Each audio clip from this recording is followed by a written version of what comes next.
Hello friends, স্বপ্নার রান্নাবান্নার নতুন আরেকটি রেসিপিতে সবাইকে স্বাগতম।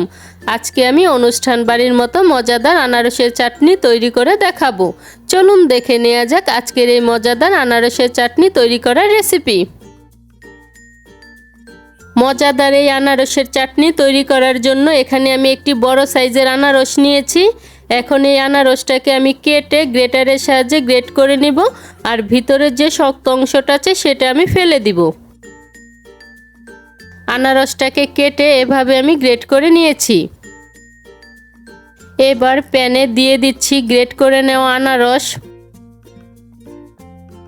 আধা চা চামচ লবণ ও আধা চা চামচ বিট লবণ দিয়ে ভালো করে মিশিয়ে নিচ্ছি।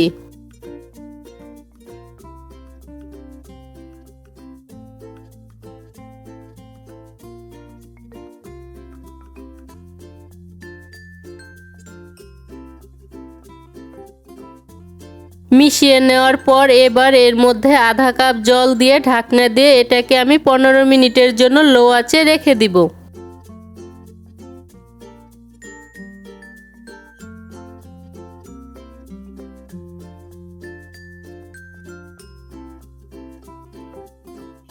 পনেরো মিনিট ঢাকনা দিয়ে ঢেকে রাখার পর আনারসটা সিদ্ধ হয়ে গিয়েছে এবং অনেকটা পরিমাণ জল বের হয়েছে। এবার এর মধ্যে আধা কাপ চিনি দিয়ে আবারও ভালো করে মিশিয়ে নিচ্ছি। তবে আনারসটা টক মিষ্টির উপর নির্ভর করে চিনিটা কম বেশি করে নিতে হবে।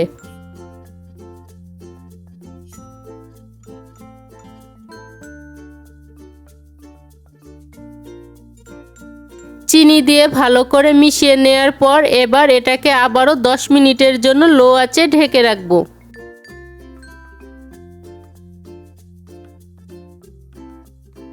চিনি দিয়ে 10 মিনিট ঢেকে রাখার পর আনারসের কালারটা চেঞ্জ হয়ে গিয়েছে এবং জলটাও কিছুটা শুকিয়ে এসেছে।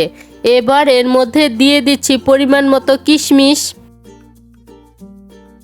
10-12টি ভেঙে নেওয়া কাজু বাদাম ও চিকন করে কেটে নেওয়া 10-12টি চেরি দিয়ে ভালো করে মিশিয়ে নিচ্ছি।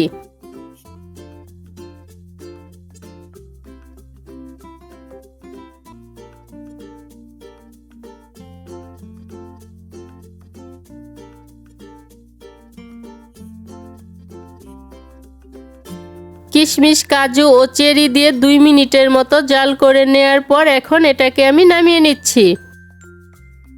ব্যাস তৈরি হয়ে গিয়েছে অনুষ্ঠান বাড়ির মতো মজাদার আনারসের চাটনি।